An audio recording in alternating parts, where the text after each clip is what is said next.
for a small masjid like this to have a good percentage of the people in the Fajr. That is amazing. That is something you should be proud of and you should work on increasing. Last time I was here, maybe a year ago, I had, I think, a line and a half. So double the amount of people for Fajr. That's a sign of success and flourishing of the community. So inshallah, everything will be much better in the coming future. And this afternoon we gave a khutbah. Who was here for Jum'ah? Who prayed here Jum'ah? Pretty much everyone, mashallah, very good. So the khutbah is different than the family night. The khutbah, usually the khatib yells and talks and shouts and screams and everyone's listening. The discussion at night is a little bit different. I mean, feel free to raise up your hand and ask any question you have, or feel free to interrupt me when I'm talking, or correct me if you heard me say something wrong. Or if you want to add something, raise up your hand. So this is a discussion rather than me lecturing or just giving you what I have to say. The discussion sometimes enrich the information and makes it even a better outcome for the whole gathering. So keep that in mind. You are more than welcome to raise up your hand and interrupt me anytime and add or correct or ask. I was asked to talk about something related to the community and how to better improve the community, inshallah. So I'll be sharing with you something that I have in my mind that I hope it will be beneficial for such a young, youthful community for the coming years, inshallah. From my experience going around the masajid in America, from my experience talking at different places, dealing with youth centers and youth activities, I've gathered a couple of information that hopefully you'll find beneficial to build this beautiful masjid. There's a verse in the Quran that Allah subhanahu wa ta'ala talks to Prophet Muhammad sallallahu alaihi wasallam, and he says, فَقْصُصِ الْقَصَصَ لَعَلَّهُمْ يَتَفَكَّرُونَ. Allah is telling Prophet Muhammad, He's giving him an order, He's giving him a command. He's telling him, narrate the stories so they can think and contemplate. Anyone knows what does this talk about? When Allah is telling Prophet Muhammad, narrate the stories so they can contemplate, what is He talking about? What do you understand when you hear this verse? Surah Yusuf. فَقْصُصِ الْقَصَصَ لَعَلَّهُمْ يَتَفَكَّرُونَ. Allah subhanahu wa ta'ala is telling Prophet Muhammad sallallahu alaihi wasallam, narrate the stories of the Quran so people can contemplate, people can think. Now if you open the Quran, do you know how much of the Quran is made out of stories? And take a guess. 90. No, 90 is too much. That's the other books.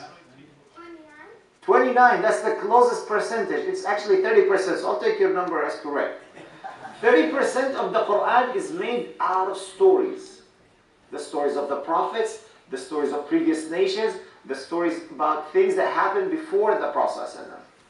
Now, do you think Allah will waste 1/3 of the Quran just for entertainment? A lot of people like the stories as entertaining, right? So they read the stories and be like so many beautiful stories in the Quran, like Surah Yusuf, Surah Al-Kahf. These are nice stories that we like to learn and listen to all the time. But do you think Allah would put that only for entertainment? Definitely not. He's not going to waste 1/3 of the Quran. He wants us to get some benefit out of these stories. And there are so many benefits from these stories. Now, one of them is actually entertainment. I mean, you read Surah Yusuf, you'll enjoy it, right? You read the story, you go up and down. It's like a beautiful drama made. And every time in Ramadan when we listen to it and the Imam has beautiful voice, you go up and down with the emotions. Sometimes you cry. When Yaqub lost his children, he started crying, became blind, you cry with him. At the end of the stories, when they all got together again and they gathered, joy, tears of joy. So these stories, yes, sometimes they do have some entertainment benefit in them. But the other benefits are so many, and mainly what the verse that I described is mentioned at the beginning. The main purpose of us reading these stories and learning from them is to apply in our lives. To learn and apply. To learn lessons and apply in our lives. When you read, for example, the story of Prophet Ibrahim and his father, you will learn how to treat your dad or your father when he disagrees with you. When you read the story of Ismail and Ibrahim, you'll know how a father should handle his son, or how the son should be respectful to his father. Even though the father says, I was ordered to slaughter you, how the father replied, even though this did not happen, but it was a test. You read the story of Prophet Sulaiman, a very wealthy human being, prophet, yet he was still worshipper and righteous to Allah. So you learn, as a rich person, as a wealthy person, as an example, you have Prophet Sulaiman. You read the story of Prophet Ayub. What do we learn from Prophet Ayub? What's the word? Sabr, patience. Get afflicted, lost all his children died, lost all his business, lost all his money, lost his health, he became very weak. His wife had to work as servant and maid in houses, even though she was the lady of the palace. And he was patient. After 18 years of hardship, his wife's telling him, make dua, pray to God. He would say, we've been living for 40 years in luxury, and it's only been 18 years in hardship. Can't we just wait a little bit more? He taught us patience. So many of these stories, we learn from them lessons and things to apply in our lives. One of the most famous stories, and I'm sure you know the name of the Prophet, all of us, we taught it to our children, we learned it as children, is very exciting story, has a lot of actions, a lot of figures, a lot of animals, big ship, big ark. Which that story is that? Which prophet had to put the animals in the ship? Any of the kids know? Come on. Girls. Which prophet? Nuh alayhi salam. Noah. Prophet Nuh alayhi salam. We read that story and we feel like it's very entertaining, you know. That he made da'wah, he made call for his people for 950 years. 950 years just telling them to do good and not to do bad. And they were making fun of him. They're rejecting his faith. And then after that, he told, oh Allah, it looks like there's no hope. What should I do? You know what Allah's asking him? Build a ship. What? Build a ship in the middle of nowhere? So he started cutting the trees, building the ship, people making fun of him. After the ship was built, the flood came. He and his family and the animals were saved. He called his son, one of his 4 children, refused to get on the ship with him and said, I'm going to go to a mountain and I'll be okay. And he started begging him, come with us, no one's going to protect you today except this ship. And then after that the water went down and the ship landed and وَاسْتَقَرَّتْ عَلَى الْجُدِي, it landed in a mountain called Judi. And then the whole civilization of humanity started all over again. So this is a story, but there are lessons that we learn from it. It's not only for entertainment. You learn patience, 950 years making da'wah. You learn not to care about those who make fun of you when you do something good. You learn how when you build something, you perfect it. He built the ship in the best way possible. So there are so many lessons we learn from that story. Today I'm going to use 2 lessons to talk about, and 2 applications that pertain to our lives nowadays. The first lesson. What's the major disaster that's happening in the time of Noah? Is the flood, right? At-Tufan. Well, guess what? We have a big flood nowadays. A major flood. It's not water though. It's immorality. It's atheism. There's a vicious war against good morals and good values. You cannot open the TV for 5 minutes without seeing something telling you to abandon your moral values. You cannot drive on the freeway without seeing a billboard for what they call it, a commercial for a gentleman's club. And by the way, don't be fooled by these things. This is one of the sickest way of changing names. They call it gentleman's club, and it's the scum of men who goes there. Right? They call her Lady Gaga, and she's far from being lady.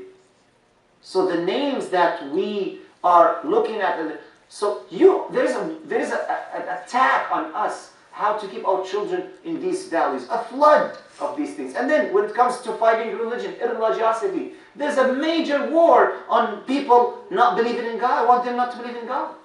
You go to college nowadays, to some of these philosophy classes or some social study classes, and it's very common that the professor will stand up in front of everyone and say, who still believes in Santa Claus? Who still believes in the Easter Bunny? Who still believes in so-and-so? Who still believes in God?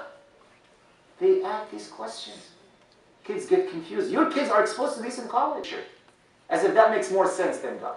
As if it's wrong to say. So this attack on religiosity, on believing in God, this movement of, it's a flood.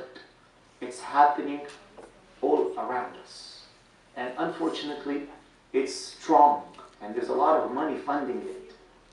Now what is the solution? Go back to the story. What did Prophet Noah do? He built an ark. He built a ship. So we need to build a ship.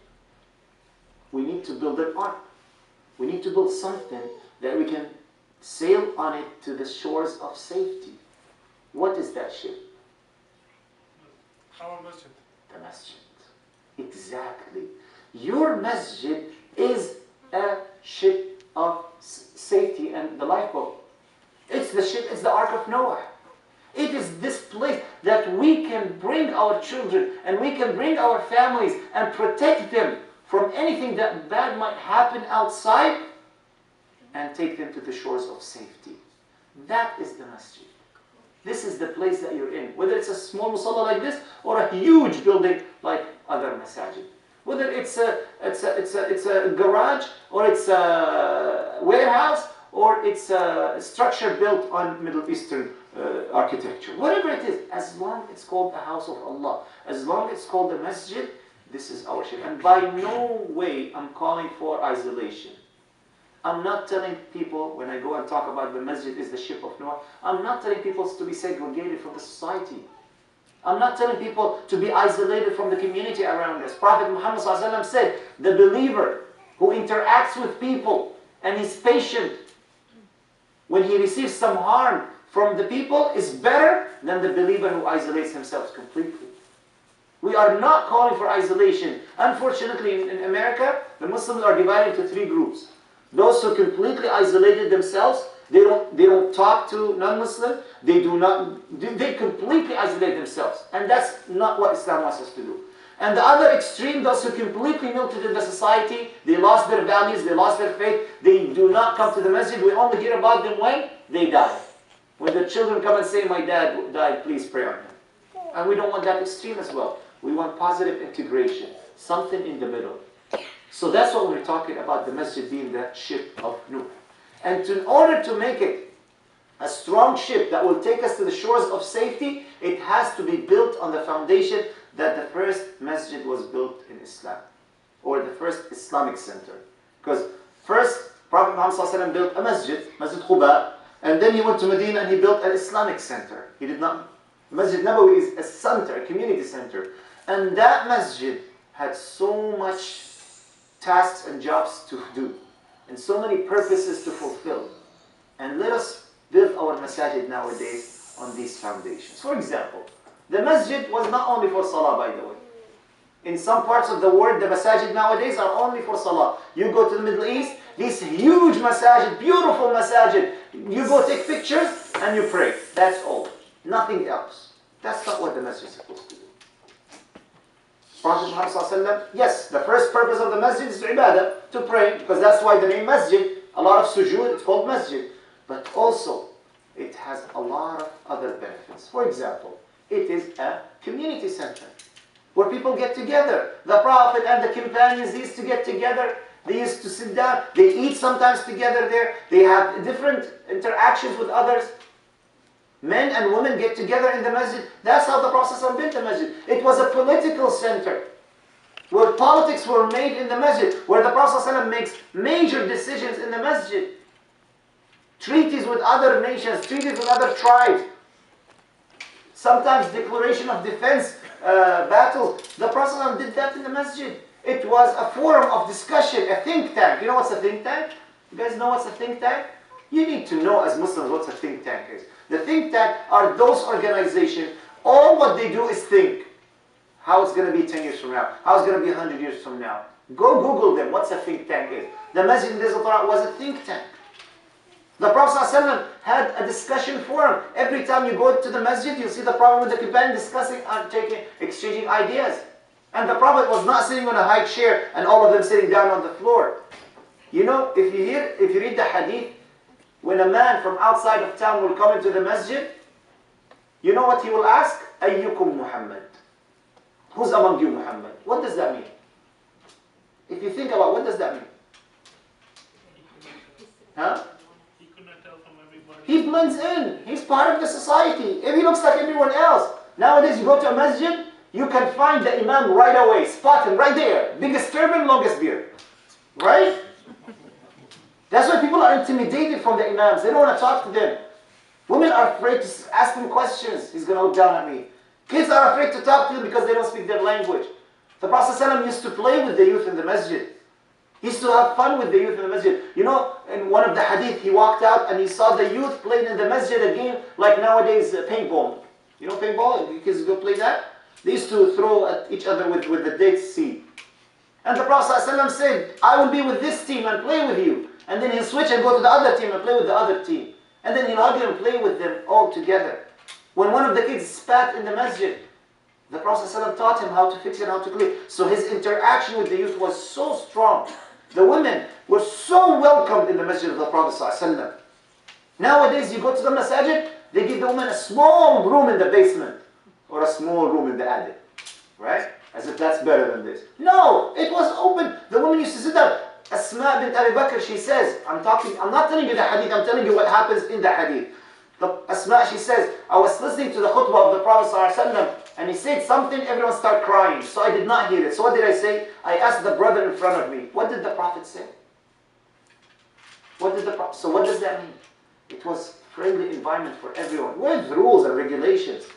It has Islamic values and regulations when it comes to these kinds of open environment. So it was a forum for children. It was a court system. When people come, the Prophet and the Khalifa and the Khalifas after him, they used to be the judges in the masjid, and people have problems, they come to the masjid, and the Prophet ﷺ used to rule between them. And used to be having like attorneys, like, okay, tell me your story. No, you tell me your story. And he'll give them the ruling, what is it? It was also a place of entertainment. You know, all of us know the story during the Eid day. Some of the men were coming from Ethiopia, and they was to start playing with their spears in the masjid. They're like doing a cultural dance. And the Prophet ﷺ started watching, and his wife Aisha says, I was sitting down watching, I came to sneak to watch, and the Prophet ﷺ said, you want to look? She said, yes. So I put my head on his shoulder, and my cheek was touching his cheek. Aisha saying that. And I started looking. And even though I didn't want to watch anymore, but I was enjoying having my cheek next to the Prophet ﷺ's cheek. That's what Aisha said. So, imagine nowadays we bring a group of Palestinians and do dabka in the masjid, right? Get executed. Haram. We have to understand that. That's how the masjid used to be in the days of the Prophet ﷺ. Now, later on, some evolvement, some evolution happened, some development to the society. Judges start having their own courts. Politics went to the palace of the Khalifa, and the masjid starts only doing the teaching and the education and the salah. And little by little, until the 20th century, the masjid became only for salah. And that's the saddest time in the history of the masajid in our life, in the history of Islam. There was a movement, there was a planned movement to prevent people from going to the masjid. Those who are older among you, if you lived in the Middle East, do you remember a hadith that the people in the masajid used to say, kick your kids out of the masjid? جَنِّبُوا أَطْفَالَكُمْ وَمَجَانِينَكُمْ الْمَسَاجِدِ. Anyone heard this hadith before? A fabricated false hadith. The British occupation spread it among generations in the Middle East. To the point that my father's generation did not go to the masjid. My father's generation did not get to go. My father, he's telling me, I used to be the only kid go attend Jum'ah prayer. And when I'm there, all the old men look at me, what I'm doing here. Women were not allowed to go to the masajid because they use only half of the hadith. Women should pray at home. Even though Prophet Muhammad ﷺ said, do not prevent women from going to the masjid, and the reward of her prayer at home is bigger. They took cut it and said, no, women should not come to the masjid. A whole generation came out, did not understand Islam. And what did they do to have some values? They switched religious values with what we call it tribal values. Tribalism, adat wa taqareed, qabaliyat. So they start looking down at them. You go right now to Jordan or Palestine, it's shameful to mention your mother's name. It's a shame, one of the biggest shame to mention your wife's name. If you want to say your wife, say the family. Right, Abu Idris? Yes. العيال العيلة حشاء الله يطول عمرك. And that's a problem. The Prophet ﷺ, as we said in the khutbah today, was sitting down in the masjid and someone came and asked him, whom do you love most? What did he say? العيال? Aisha. Everyone knew the name of the Prophet's wife. Everyone knew the name of the Prophet's mother. So tribalism came to be. In tribalism, kids have no opinion. Kids have no presence whatsoever. You're a boy, sit down and be quiet. You listen to the head of the tribe. If he says you have to marry your daughter to this man, you have to. You cannot disobey him. And that's against it. So tribalism starts spreading in our societies. Women were mistreated. Not allowed to go for education. In the name of Islam. And that's all tribalism. That's why, unfortunately, nowadays, a lot of our young generation sisters are running away from Islam. A girl is not allowed to talk to boys, but boys, okay, go talk. Right? I know fathers who will punish their daughters if they get a call from a boy and they go brag that their son has a girlfriend. That's tribalism. That has nothing to do with Islam. So people start running away from... Yes? I just want to share one thing. Please. A friend of mine, he wasn't allowed to go to prom because his mom said, if I allow you, then I have to allow your sisters. Look at the wrong reasoning. But the point is that she treated her son the same as the daughters. Yeah, but the reasoning is wrong. You're right. I like that equal treatment. But the reasoning should be you're not going because I don't think it's right. True. Regardless. That's Yes. Right. So thank you for sharing this. Yeah. So. You have to tell me again. I missed it. We're not going to prom, okay? So now we're in a time that we need to bring back to the masjid its role the same way it was in the Prophet ﷺ days. Now I'm not asking you to bring a judge and put him in the masjid and start doing court system in the masjid. That's beyond. That's a lot of pizza.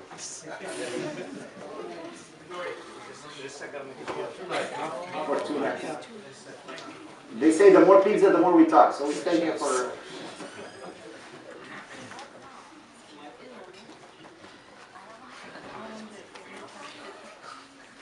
Anyway. So now we need to bring back this role to the masjid and bring back some of the purposes of the masjid rather just only pray. And because we're facing challenges outside, our kids are facing challenges, our families are facing challenges, our community is facing challenges, our country, America, is facing challenges. So we need to bring these discussions back to the masjid. What does Islam say about that? What should we do when we face these? What do we do when we face these challenges? There's economy challenges out there. Okay, what do we do as Muslim community? There are new things that's coming out there. There's the stem cell research. What do we do about this? How do we deal with these things? There are new things. I'll tell you one of the examples. A brother who converted to Islam, but his family did not convert to Islam, who passed away. So his mother was so kind that she wanted her son to be prayed upon in a masjid. She wants, her son is a Muslim, she wants his funeral to be in the masjid. So she called the imam, here I'm bringing my son who died last week so you guys can pray on him. And the imam was, okay, طبعا, of course, we'll take care of him, bring him over. So she came and she brought him. She brought him in a pot. She cremated him first, she burned his body, and she brought the ashes so they can pray on him in the masjid. So what do we do in these situations? Like, okay, these are challenges that we're facing in the community. So we need to start, there is another challenge, the challenge that we face as a community because we live as a minority in America. Have you heard about the word Islamophobia? You guys know about this word? Where people are scared from Muslims and Islam in America? The average person is doing out of ignorance and fear, and they have full right to be scared because of what they hear every day. But there is a movement, a powerful machine. A lot of money is poured into it. You receive a book in the mail. Millions of people receive a book in the mail that talks ill of Islam. You receive a DVD or a film in the mail. Where are these millions coming from? There's a machine that's working to make us look bad. And yes, there are signs of Islamophobia, but I'm not worried about when you lose a job because you're a Muslim, or you lose an offer because you're a Muslim, or you get looked at or stared down because you're a Muslim, or you're bullied at school because you're a Muslim. Yes, these are bad things. And we need to face them and deal with them. Many of our children are being bullied in school because they're Muslim. But what's more serious than that, people get physically harmed. You've heard about cab drivers their throat being cut? Have you heard about people get killed down in Southern California? A mother walking on the street wearing the hijab with her children back to school, shot dead because of Islamophobia. A man being attacked and his jaw was broken because of Islamophobia. What's even worse than that is what happened to the mentality of our children. You know when you go out and people say something bad about Islam, me and you have no problem. We're strong, mashallah, aqidah strong, faith is strong. But imagine a 11-year-old boy or a 10-year-old girl. What's going to happen to her when she hears these bad things? And I'm not talking about these girls who are attending the halaqah tonight. I'm talking about those who never came to the masjid before, who didn't go to Sunday school. If they're all going to hear about Islam is bad, what do you think is going to happen to them? It's going to get confused. And many of them are deciding to leave. And it's happening, unfortunately. So what are we doing about that? How we are bringing them a better environment for them to understand their faith. If every time a girl comes to the masjid, she's not welcome. And every time kids come to the masjid, they're told to be quiet and don't play. No, play. Do whatever you want. It's a masjid. Now after I talk, sit down. So these are some of the challenges. But also, there are internal challenges that we face in our community. And I'll leave those to you. What do you think? What are the challenges you're facing in the community? Think of examples. Things that are hard, that you don't know how to deal with it. Our kids some of them are joining gangs. Some of them are on drugs. Some of them are deciding to move out of home to go live with their friends. Some of them are deciding, you know what, I don't want to disrespect my parents. I yell at my parents. I don't have to. I live in a free country. You heard about these things, right? What else? What are other challenges? Yes? How to introduce my 3-year-old daughter on Aqidah. How to strengthen the faith in the hearts of our children. How to make them have strong faith and strong creed. Yes, that's a major challenge. A kid asked to friend me on Facebook. His name is Muhammad. I was very happy. Okay, this guy, let me look at his profile. Name is Muhammad, religion is atheist. So how does that happen? What happened to that kid? What happened when he was growing up? So these are challenges that we face in our community. What other challenge do you face? We don't have a role model either in politics or media or anywhere. So having our kids, our teenagers, our college students getting into these positions so they can look, the other will look at them as role model. Yes? Not everyone has to be a doctor, engineer, or a gas station owner. We can be something else as well. I wish we encourage the kids get into the media and the journalism and news and yes. Teenagers these days, they say they don't like to go to the masjid because whatever offered right now is not relating to what's going on. I agree with her. I agree with them. It's not interesting. I agree with them 100%, especially when we have most of the talks in the masjid in a different language. Kids, they need talks in English and their language to understand what they understand. Why would a kid come to a masjid and there's a complete different culture? Why? You tell me. Yes. Yeah. For example, like there's a youth program in the MCA, but they started. There wasn't like a large crowd, but then right now maybe barely like 3 people shows up because they say the same the presenter, whatever that is. He's always talking about politics now. They said. Yeah, so these are hiccups, ups and downs. Inshallah, it will go over. But let's talk about our masjid here. Do we have a youth program? Why not? We should. We should have a halaqah. We should have someone who give a talk. We should. Don't wait to the board to do everything for us.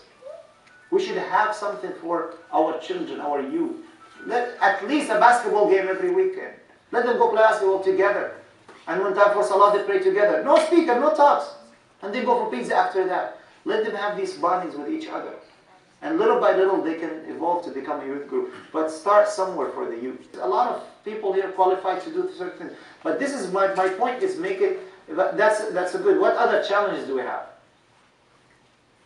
Anyone heard about radicalism? Extremism? As much as we have people going to this side, we have some people going to the other side. People who became extreme, and they come to the masjid and everyone is a kafir. Everyone's a muqtadir. Everyone's going to go to hellfire. No, you're not good Muslims. And they're praying in the masjid. I'll tell you a story. I was invited to Hajj a few years ago, and then when the entity invited us, they gave us a book to read when we are in Hajj. The book is called Nawaqid al-Islam. What make you a non-Muslim? So I'm going for Hajj. Why give me such a book? I'm admitting I'm Muslim. So I'm talking to the person next to me, a great scholar. He says, look, why did they give us this book? He said, let me tell you what's even worse. He was doing tawaf in Mecca, Kaaba. And then he saw a young boy, a young man in his 20s. And he's reading this book. The original version of it is big. He's reading this book. And he says, what did you learn from this book? Why are you reading this book? Do you know if you apply this book, 90% of the people doing tawaf are not Muslims? He said, yeah, true. He said, that means they should be killed? He said, yes, but not now. It's like people, because as Sheikh, your local Imam, Sheikh Suhaib Webb would call it, people are learning from Sheikh Google and Sheikh YouTube, right? Because people are going on these online sources and learning things when there is no masjid, when there is no imam, when there is no sheikh in the masjid that will correct their understanding, they will deviate. They will go to the other extreme. So we don't want that as well. One of the major mistakes that people have in the masajid, in our communities I mean, is what I mentioned earlier, is the mix between religion and culture. When I go talk about Islam to non-Muslims, I tell them if there is something you can understand or learn from me today, is the difference between Islam as a religion and culture of Muslims. There's a huge difference between the two. Islam as a religion is perfect, flawless, no problems. But cultures are messed up. There are so many problems in cultures. Where does it say in Islam, the man eats on the table and the woman eats on the floor? Where does that say?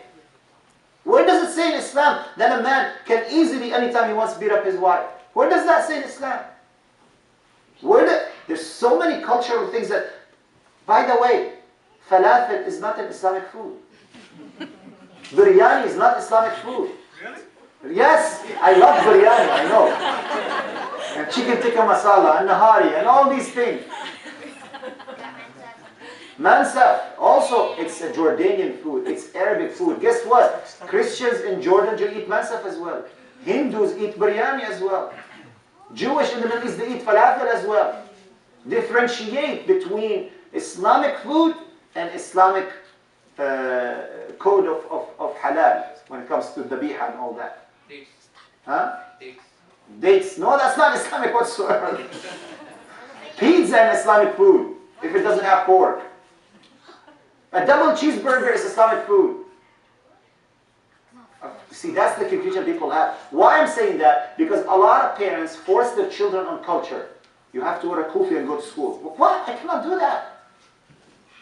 You have to wear shirwal qamis. You have to wear ghutra. You have to wear a dishdasha. No, that's culture. Prophet Muhammad never wore a thobe. He never wore a kufi.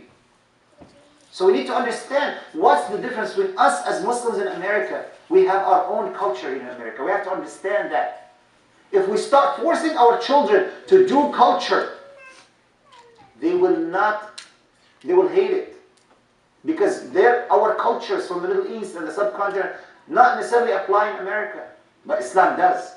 Islam easily fits in American society. No problem whatsoever. But the Arabic culture does not fit here.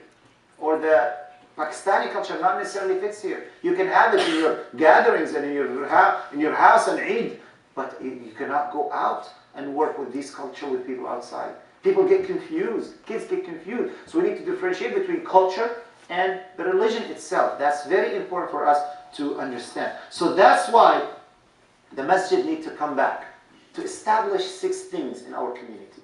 Number 1, sister mentioned it there, strong aqidah, strong faith. I have no doubt Allah is one.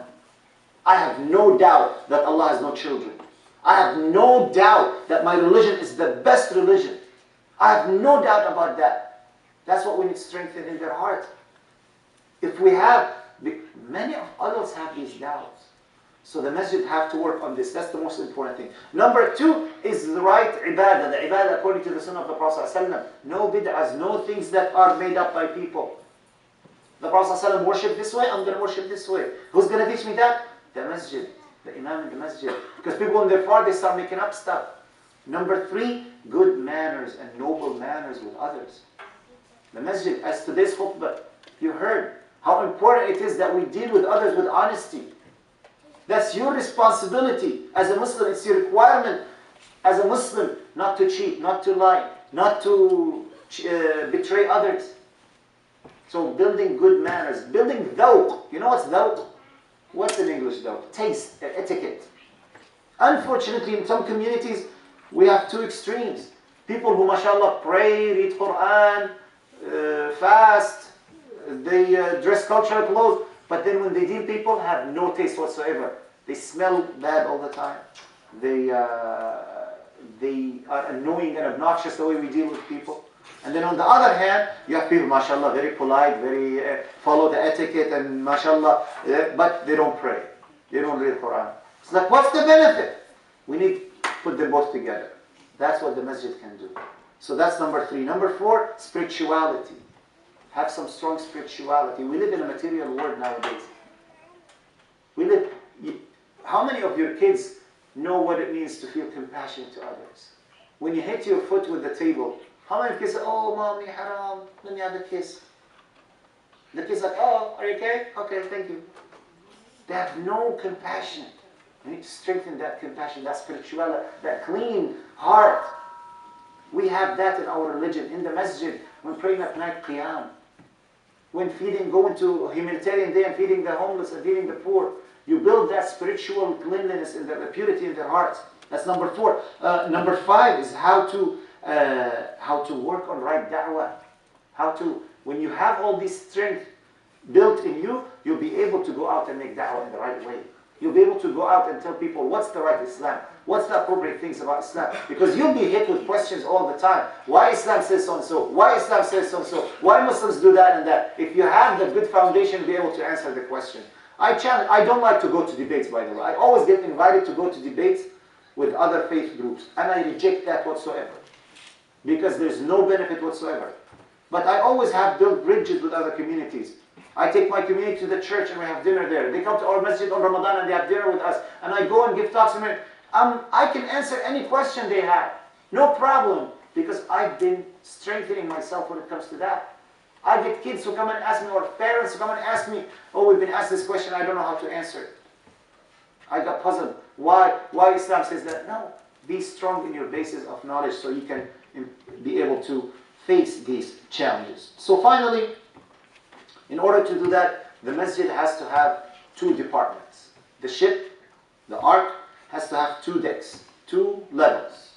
The first level is the level for those who are already in good shape. Those who are religious already. Those who are come to the masjid all the time. We need to be protected. Not to go astray, nor to go radical. We want them to be always on the middle path. And then they have to be trained to build the masjid, because they are the base of the community. They can give youth lectures. They can give youth programs. They can go out and talk about Islam. These are the first department. And then there is another department. I call it the hospital, the doctor's office. Every masjid should have a doctor office, and not necessarily a building. I'm talking about every one of us should be a doctor, because people who come to the masjid every once in a while, they come and their souls are bleeding, and their hearts are aching, and they just want a hug. They want open arms. They want to feel better. We see them every once in a while. Sometimes they're crying from outside. Sometimes they're just quiet. They had trouble at home. They have problem at work. And they come seek refuge in the masjid. The problem is, when these people come to the doctor's office in the masjid, the other group kick them out. Ya akhi, take your shoes off before you come to the masjid. What does that mean? Can you tell me? Never been to the masjid before. Not used to it. So the moment he walks in for the first time, you tell him, get out. Welcome, welcome. How are you, brother? Yes, yes, come in. What can I do for you? Here, this is where we put our shoes. That's the way. So what? Let him walk with his shoes. You vacuum it, clean it afterwards. So what? The Prophet ﷺ saw a man doing what in the masjid? Urinating. What did he say? Let him finish. Let him finish. Don't disconnect this thing. Subhanallah. And you want to fight with someone because of his shoes? Yeah, let him walk with his shoes. You can vacuum it afterwards. You can clean it. A sister walking without modest clothing. What does that mean? Wallah, I'll tell you a painful story happened to me. I saw it in front of me. On Eid prayer. A young lady in her 20s come with her Eid outfit. A very revealing outfit. Short sleeves, very revealing, very, not appropriate for a nightclub. She comes to the masjid to put fitra, to put charity. The Sheikh saw her. La hawla wa la quwwata. He saw her. Astaghfirullah, get out of here. What are you doing? Do you think she'll ever come back to the masjid? On the other side, another story also I saw it. A young man came to the masjid for the first time and have questions. And he wanted to see what's going on in the halaqah and the Quran lectures. But he has a very thick gold necklace around his neck. The Imam was very smart. He said, don't talk to him about this gold thing. Don't even mention it. He told the guys, don't even mention it. The guy sat down in the halaqah, started attending. A few weeks later, he took it up by himself. When he was asked what happened to the necklace, he said, on the first day, I didn't want to come to the masjid. And I wanted any excuse to let me go. So I put this gold necklace. I usually don't wear gold. And I wanted one person to tell me, take it off so I can leave and not come back. But you guys were so nice and so welcoming that I'd like to stay. And I don't need it anymore. I'll tell you about a story in my masjid. I can say it because we're far from that masjid. None of you, if you come to the masjid, to mention that story. A sister comes to me in the masjid and says, my husband is alcoholic. Her husband attends Fajr prayer with us every morning. She says, before he comes to Fajr prayer, he drinks alcohol. Now what do you think? Did I ever mention it to him? Not a single time. It took 2 years for him to quit. 2 years, and we are patient. We smell alcohol every morning at Fajr. If I tell him, don't drink and come, or tell him, get out of here if you smell like that, he would never came back. Now, alhamdulillah, 2 years it took, he never came back to alcohol, but he still come to the masjid. So we need to have, you know, when you open the masjid and say only religious people should come, you're like a doctor putting on his office, sick people are not allowed. Can you imagine a doctor writes a note on his office, only healthy people? Who will go there?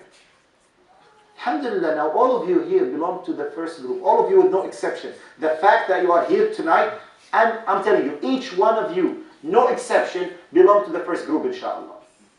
That you are the committed people, the people who are willing to help others. But all of you should be trained how to deal with others when they come in.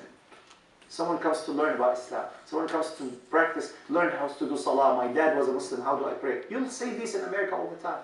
So we need to build those departments in the masjid. The training department and the healing department. When they are healed a few years later, then they can graduate and go to the other department, and they also become able to help others as well. Finally, Prophet Muhammad sallallahu alaihi wasallam told us, your community is like a ship. If one group of you decides to make a hole in the ship, don't let them do it. Don't say that's their department. What's going to happen? The whole ship will sink. Help them out. Because we are, as a community, some of us might do something wrong. Might be digging a hole in the community. Might be digging a hole in the ship. Now we don't go fight with them. We help them out. And we take them to the upper level of the ship so they won't cause that damage. And we make sure that we do it in the wise and the merciful way.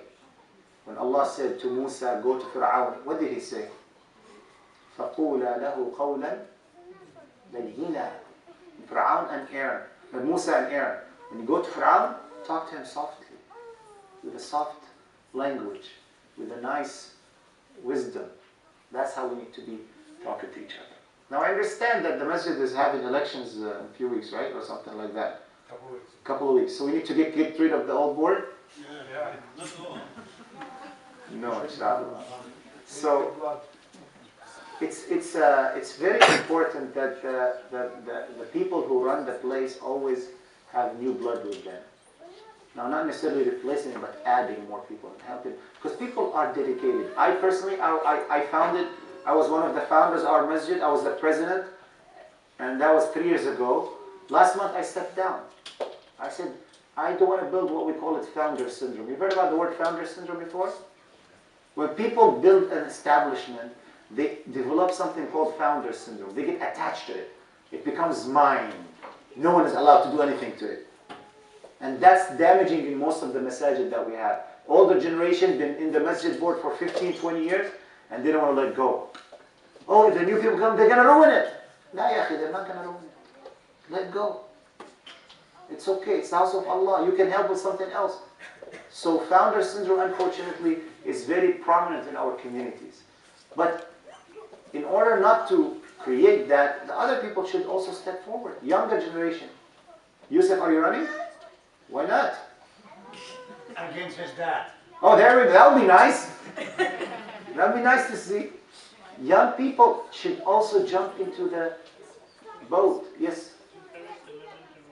And the sisters, yes, I don't want to get in trouble. But yes, the sisters should be definitely part of the, if you don't want to attend the board meeting on a regular basis, have a women's committee. But the women's committee should be as strong as the board. Building programs for the sisters. Because after what I saw today on Friday prayer, I don't know if you guys don't see the growth in the community.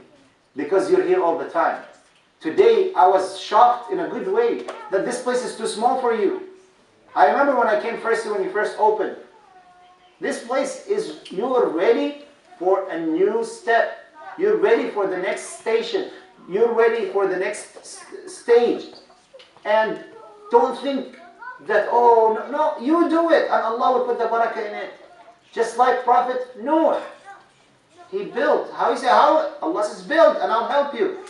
And then when they started, what did they say? Bismillahi majriha wa mursaha.